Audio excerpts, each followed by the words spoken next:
If your faith is real, but your life's messy, this is for you. I'm Cece, and you're listening to Savage Jesus. This is for people who love God, but are tired of performing. We talk trauma, addiction, shame, anger, and what real discipleship looks like. Savage Jesus, for the wrecked, the raw, and the rising.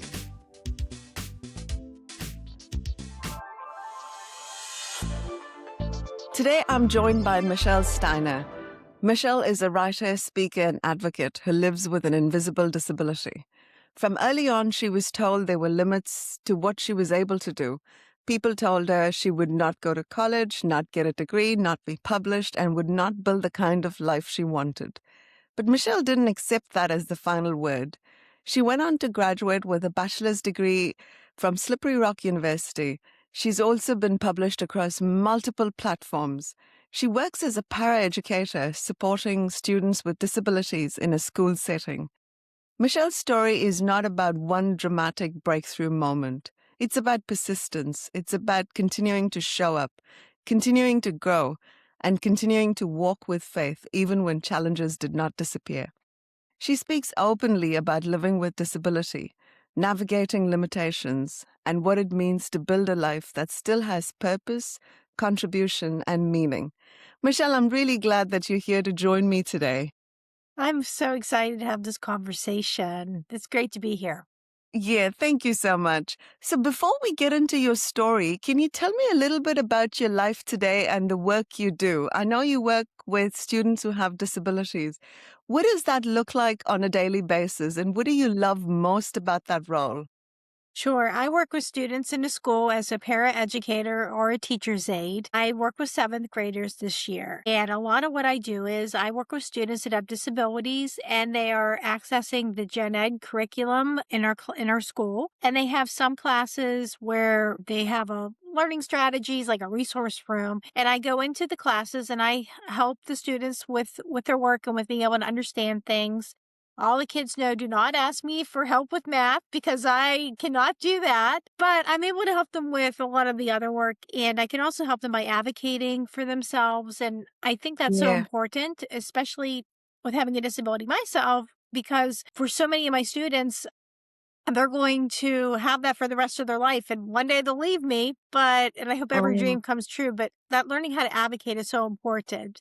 I think that what I really love most about my job is when I get to feel like I'm making a difference in the lives of each yeah. student that I interact with. I think that's one of the best perks. That's awesome. So you've shared that people told you early on that you wouldn't be able to do certain things. What were some of those expectations placed on you as you were growing up? Well, one of the things I knew I wanted to go to college, and I had a learning support teacher who didn't think that I could go to college because I didn't have really great math skills. I also had Yeah. somebody when I said that I wanted to be a writer, I had somebody who told me, "Well, if you want to be a writer, you had to have neat handwriting." And to this day, I haven't had an editor who has wanted a handwritten piece, thank goodness. And yeah. And I can also just remember though, whenever I had other people who doubted what I could do, I was told that I would most likely not go beyond community college by a psychiatrist. I had people at the school who were both faculty and staff who thought the disability accommodations were cheating. When I can remember asking for a calculator and I was told, oh, we use our brains in this class. And I was told by people I was going to have really limited job choices. Mm, Other people thought that I may not be able to get married or find someone that would love me for who I am. And I even had a yeah. professor later at university who told me that I may not be able to get published because I'm not that great of a writer. So I had a lot of people in life that were telling me Yeah. there's just certain things you can't do. So how did hearing those things affect the way you saw yourself at that time? I can remember being really afraid that this was going to Yeah. happen and I was going to have this life where I wasn't going to be successful. And it really caused me to be a negative person. And it Oh, also was something where I would go out and think, I have to somehow get rid of this disability or then I can have the perfect life. And that didn't happen for me, but I was able to have yeah. success with that. But it was just I was not a very happy, positive person about myself or others at that time. Yeah, I mean, that's such a shame. It just reveals how important it is to speak life into someone that you meet rather than, negativity, whatever the intentions are. But was there a moment that you felt like giving up listening to those things constantly from a variety of people? Did you start believing them to be true? I can remember would believe they were true, but I went ahead and I did it afraid, even though I wanted to give up, even though some people were thinking, Yeah. you shouldn't be doing this. And I thought to myself, no, Mm, I'm determined. This is what I want to do. I don't know how it's going to work out, but I know that I'm going to really try to do what I need to do to be able to make it. And I was. And it's not that mm, there weren't wise decisions that had to be made. I knew that becoming a certified teacher was not going to be a great choice for me, but I found something that was close to it. I also knew mm. that I'm not able to drive because of my disability. And when I got checked out at a Yeah. rehabilitation hospital for that, that was something I couldn't do. But I found another way. I always find another way to get there, whether it's walking, whether it's getting a ride from my husband, or whether it's getting a ride from a friend or a family member or a coworker or just walking or taking the bus, I'm able to get to where I need to go. It just might look Yeah. different maybe from somebody else. Yeah. So how did you keep going? What was in you that helped you rebuild that confidence in yourself, from that negative perspective that you were looking at yourself in? God has really blessed me with a wonderful family.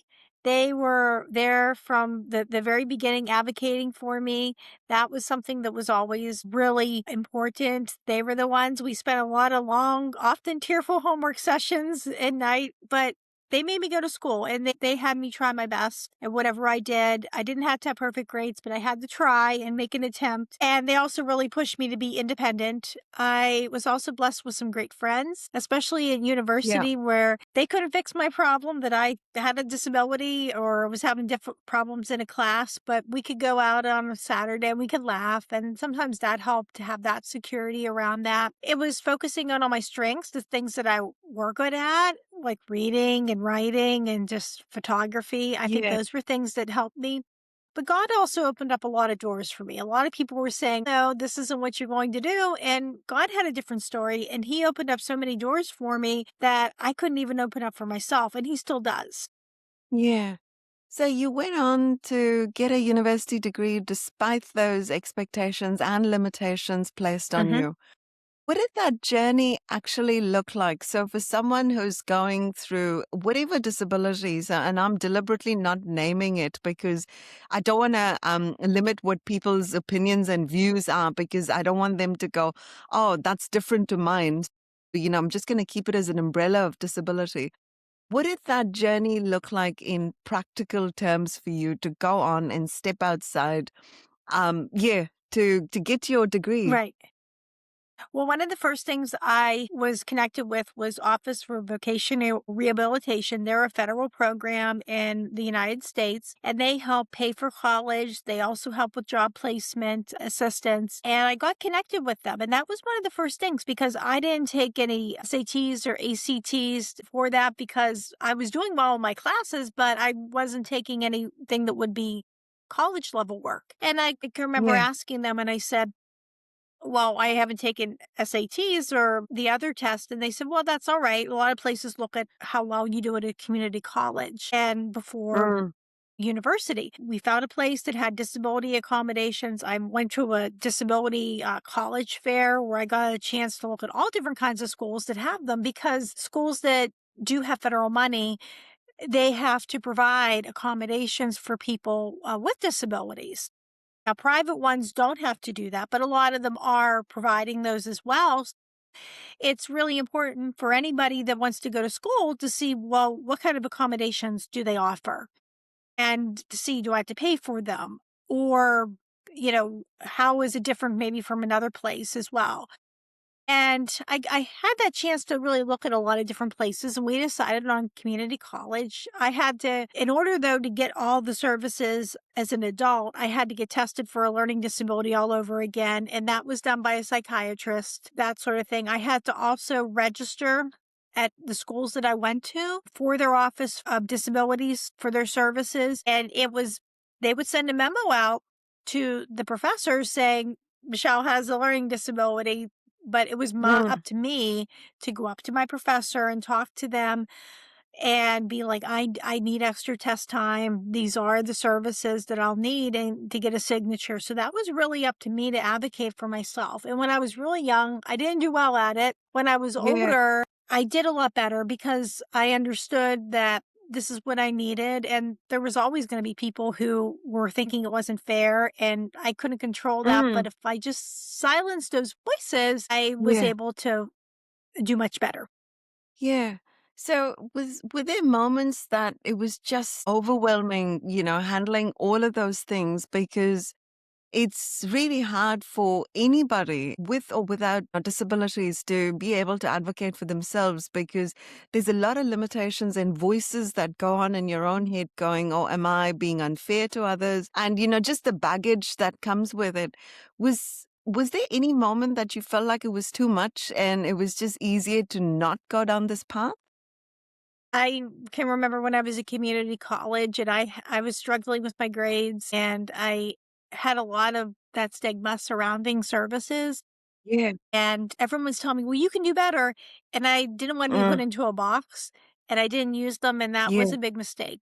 My grades went even further. They plummeted even further. And finally it was a professor in another class that said, "Why don't we at least get you extra time on tests?" And when I took her advice, I was able to pass her class. I didn't do well on it, but I passed it. And I think that's Yeah. something too. I can remember maybe feeling at one point like maybe that wasn't fair, or maybe I was giving myself an unfair advantage, but that really isn't the case. These services are designed for Mm, people with disabilities to have a level playing field. I wasn't given a separate curriculum that anybody else had mm, at the school. I still had to complete the work with that. I just had an accommodation. Okay, extra time on a test, tutoring as I needed it, note taker, so I could number one focus on the lecture, and then if somebody was studying back with me, they could understand somebody else's handwriting other than mine, or there could be something I would miss. So none of this was really doing anything that was unfair or hurting anybody else, but it was meeting the needs that I had. And I think that was one of the biggest things that I had to kind of get through my head was, this is what I need to do, and it's all right to do that. yeah. Yeah, that's pretty crucial to get to that point where you go, I need this to be successful for myself. Uh-huh, And it's not being unfair. This is what I need. So just talking about, the invisible disability, which is often misunderstood by others because it's not uh-huh. obvious. What do you think people misunderstand most about invisible disabilities? I think people misunderstand that they're real because we're so used to when we think about disability, we think about the person with the cane. We think about somebody Yeah. that has a visual facial difference. We think about Mm, somebody that might have a hearing aid or somebody that's in a wheelchair. We don't think about disabilities we can't see. So a lot of times mm, I'll tell people, "Oh, I have a learning disability." And they're like, "Well, you don't look like you're disabled." yeah. And I'm like, "Well, some we can see, some we can't." And then they said, "Well, I'm Yeah. giving you a compliment," or "That's a good thing." And then I had to think to myself, Mm, well, it's not a good or a bad thing to have a disability. It's not, and this isn't a shameful secret. This is just a yeah. part of my life, and just it's a part of my story and when I need to do. And so I think that's one of the biggest misconceptions. I also think that another misconception, especially around learning disabilities when people have completed goals, is, well, you must have overcome your disability. Yeah. And I can still be Yeah. successful in life, but I'll always have a learning disability. And that's just not something that goes Yeah. away. Yeah. So, what are some of the daily challenges that people don't see you because it's invisible? They don't see you go through or face on a daily basis. I think one of the biggest challenge is math. People don't see that I struggle to budget, to know how much money we have. People also Yeah. don't know that it's hard to why I can't give a tip, or sometimes filling out a form if it's math related and they don't quite understand why I can't do that and might need some assistance with that. People sometimes don't understand why I can't drive. That's another big factor too, because I had to have my husband take me to work, and then a very nice coworker takes me home at the end of the day, and I also walk. So, I mean, that's sometimes one of the biggest challenges. People don't understand why I confuse my right from my left. Oftentimes, people don't understand that I can't read the face of a clock. I can see the numbers, I can see the big hand, the little hand, but I can't comprehend what's going on. So I have to use my Yeah. Fitbit and my handwriting. That's another thing that people Mm. don't always understand. Some people have said, oh, it's pretty sloppy or careless. And I even had someone that said Yeah. that looks like the handwriting of a serial killer. And that's Mm. just part of the disability. People can't understand I confuse my right from my left, or I struggle with opening up doors and they don't understand the reason why. Yeah. So what do you wish people understood about your experience and, experiences of others that have gone through or that have disabilities that aren't really visible? What do you wish people understood? I wish people understood that just because you can't see the disability doesn't mean it's not there. And it does have an impact on my life. But I wish other people, but also I wish they could see is the things that I can do, because Mm. sometimes that gets lumped in together. And people just think that, oh, you can't drive or you can't do math. That must mean that you can't read a book or you can't write or you can't walk laps or something like that. And that's not true. I'm able to do all of those things. I have a pretty good understanding of what I'm able to do and what I simply can't. So I think it's sometimes that I still have a disability. It's something that's there, even if we can't see it. It still has impact Yeah. in my life. But there's also a side of me that doesn't have that as well. I'm able to do a lot of those things too. Yeah. And just moving on to the faith journey, you've said that there was no single moment where everything changed for you, and instead your faith has been something that you've continued to work through over time. How did you stay grounded in your faith when the challenges weren't going away? That was something in my life. I can remember God was always in my life. I was raised Catholic and my parents always took me to church. So I had those wonderful seeds of knowing God. I accepted Christ at a vacation Bible school when I was a very young child. Yeah. And then whenever I was a teenager and I was having a really hard time fitting in our school when it was really hard, I went to a faith-based art group right outside of our school district, and I got to meet other students that didn't go to my school that were interested in art, and it was faith-based. So I got to see this loving side of God and had that relationship. And Yeah. that really changed my life. And after I moved out on my own, I wasn't Catholic, and I still have a lot of respect for my parents and for people who are, but that just wasn't what I wanted. So I joined a different church, but I really struggle with my purpose because I just remember going to a baptism and the pastor was talking about God's purpose for Mm. lives. And I thought, well, where's my good purpose? I was still Yeah. living out on my own and working temp jobs, but I really wasn't seeing anybody. And I had so many broken relationships in the Mm. past. And I just wondered, okay, well, where is this purpose? And then I had to move back in with my parents for financial reasons. And then I really wondered, okay, where is this going? Yeah. Yeah. And it was during that time that I prayed and I said, God, do not send me anybody until it's the right person. And also, what do you want me to do with the rest of my life? And God used that time when my job was downsizing and I was back with my parents to look into university. And he opened up so many doors for me that I couldn't have opened up myself. I Yeah. was able to graduate debt free. I was able to devote that time to studying rather than trying to work like I did at community college and trying to be a successful student. And then he gave me my husband. And that was something that I always wanted. Just some of the things that happened, only God can explain Yeah. how that came about. I can remember right before I met him, I was at our art center volunteering and I had a friend that asked me, are you seeing anyone right now? And I said, no. And he goes, well, I have a feeling you'll meet someone at a place like this. And I did. I met him whenever I was Yeah. volunteering another night and he saw me walking down the street wearing a red dress and said, wow, who's that girl? Where is she going? And we were both going to the same place. We knew mutual friends and we were actually at the same place at the same time. And then another part, there was a dream. A friend of mine from a church I was attending called me up and said, Michelle, I had a dream about you. You were getting married and you're standing in front of the courthouse wearing a vintage wedding dress, and I don't know who the guy is. And I thought, well, the Yeah. vintage dress I can see. I'd like Yeah. to know who that guy is, and why would I be standing in front of the courthouse? Well, it didn't hit me until we got our pictures back. We had our reception at the art center where we met at, and the photographer took us on a little walk up to the park, and the courthouse is in the background. And I'm Right. there with my vintage wedding dress on with my husband. And when I got the pictures back, I realized, oh, that was the dream. And it's Yeah. just like, it was just pulling us together. And God just opened up all those doors for me in my life.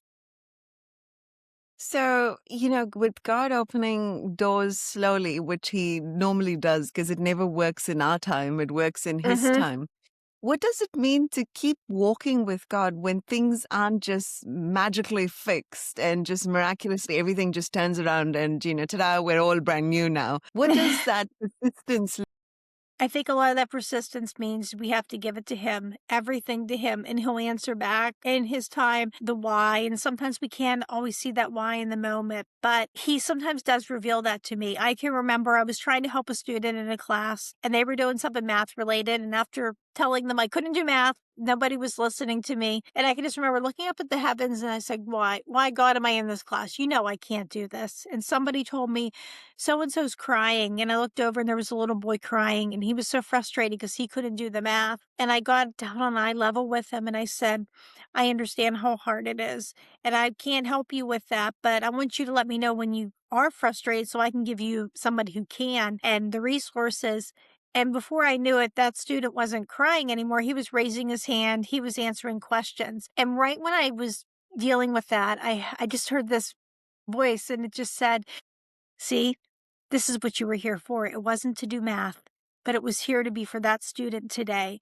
And I think it's listening into that and really just coming to God and being honest and saying sometimes, hey, we might be frustrated. Why is this happening? And just have that honesty and just wait for the reason why, because there is one. Yeah. So, just speaking on being an advocate for others, you've been published in multiple places and you use your voice to be an advocate. What led you to start sharing your story publicly? I was always really hesitant about sharing it. I can remember I was at my writing group for adults when I was a late teenager, and everyone was telling me, you should write about having a learning disability. And I said, oh no, that's way too personal. And I wrote some bad poetry and Yeah. some other things I wouldn't want to share today.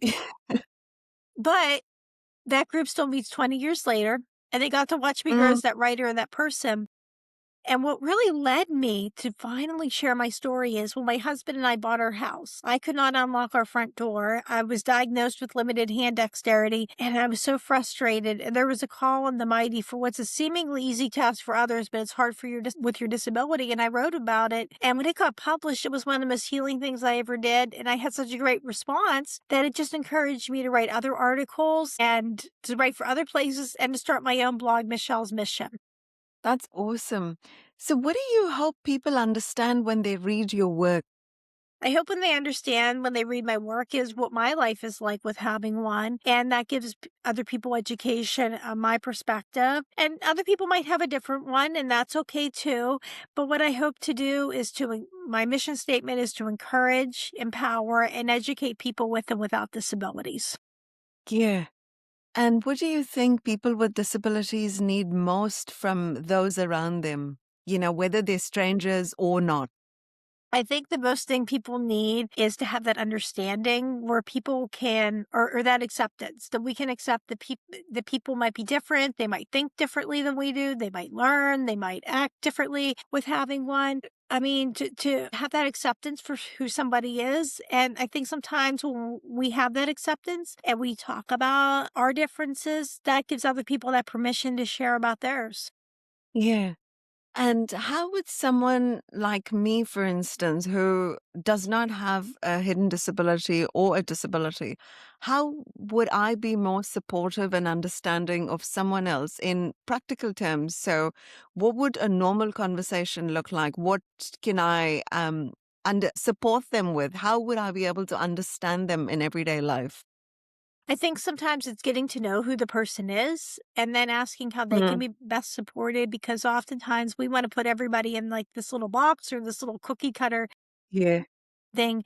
And it's really about just having that, listening to what the person needs, finding out how they want to be supported, and just accepting and including them the same way you would anybody else. Yeah, that's actually really good. So, what advice would you give someone who feels limited by what others have said about them and the labels people have placed on them? I would tell the person to know, first of all, who they are and what they want, and to be able to find a way to do that. And that success doesn't always come in the package we expect. Sometimes it comes in something even better. That's really good. And if someone listening right now feels like they've been defined by their limitations and there is no way forward, if they're listening and they're going, oh, that's great for you, Michelle, but I don't know how to move past this. What would you want them to hear and know about themselves? And, faith based or not, what would they need to know about their own, about themselves, I guess, just so that they can move forward and past all of that?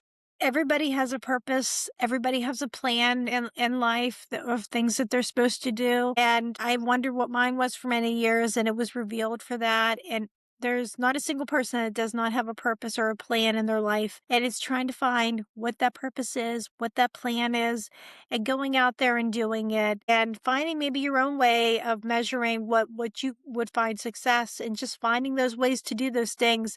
And I would also tell people to go in things that you like to do because whenever I'm reading or writing or taking pictures, I don't feel like I'm disabled. I feel empowered. And I think it's focusing a lot on our strengths and the things that we are good at. And everybody has those talents as well.